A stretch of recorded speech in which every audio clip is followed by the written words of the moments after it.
So here goes. Location: Assam, India. This takes place around 2108. I am doing a government job, and at that time was posted in a rural area near Bhutan border. So, office times were lax, and I usually headed back home around 2ish.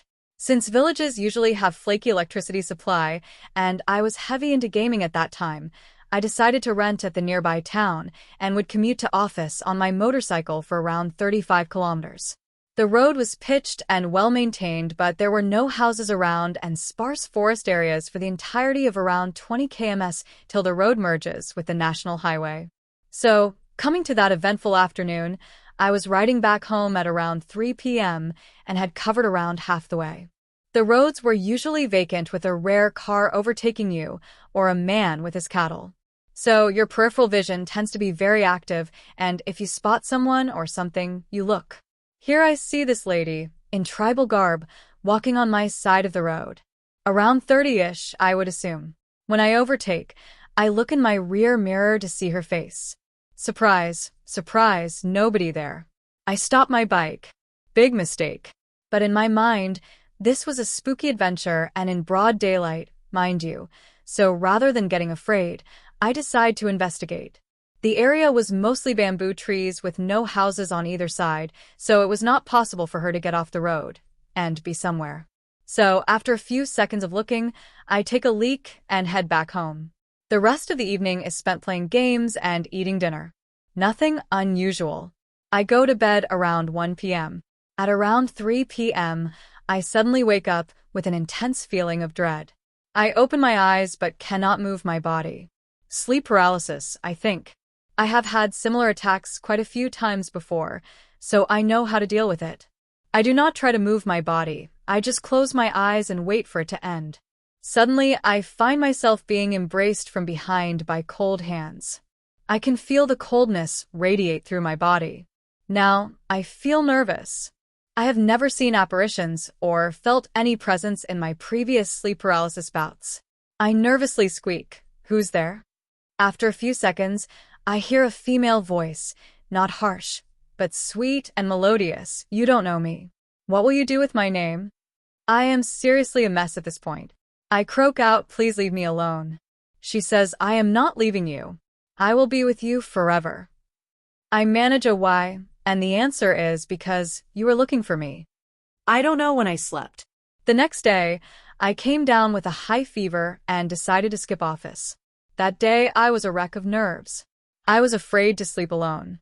I was alone in a new town, and my parents were in a different end of the state, so asking them to come down was not a feasible question. That night, same situation. I feel the embrace again. But this time I pretend like I do not feel anything. I lay still and feverishly pray. I hear the voice, "Do you not like me?" I do not reply. The voice repeats, "Do you not like me? My husband did not want me, so he killed me. Go to X village and ask." Said village is a small habitation, around 15 to 20 homes, and a tea/grocery shop nearly 3 km from the place first mentioned. I will never leave you now. I do not know when I went to sleep. Next morning, I get ready to go to office. Today, I need to get to the bottom of this mystery. I reach office and confide in my attendant.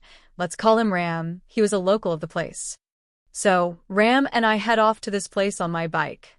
We head for the tea shop and strike up a conversation with the owner. Chatty fellow. He tells Ram in their local language that the wife of a woodcutter who stayed there was found mysteriously dead by hanging a few days back.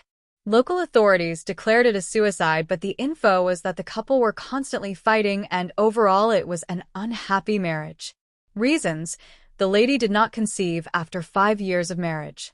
The husband was obviously grieving and stuff, but tongues were wagging about how he had done off with his wife. I now knew what I needed to know. Ram takes me to a local tantric who asks me to narrate everything in detail.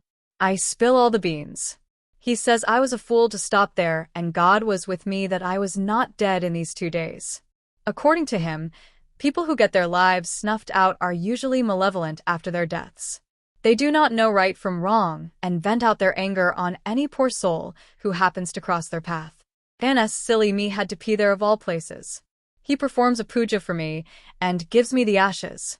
He said spread these on your entrance and near your bed and do not clean them off for 7 days. He takes only $20 from me as payment. I do what I am told, and that was the last time I was bothered by this entity. To conclude, the logical mind would assume sleep paralysis and my colored mind to be the reason for this experience. I would beg to differ for a few reasons. First, I am not sure you have a coherent conversation during sleep paralysis. Some people do see things, but the way she talked to me and narrated the place of her death does raise questions. Secondly, I have never had sleep paralysis for 2 nights continuously in my life. Thirdly, at the first instance when I saw her on the road, how could she disappear in a split second with no place to be or hide for a few miles? I feel that this experience have opened my eyes and broadened my horizon. I am no longer a naysayer.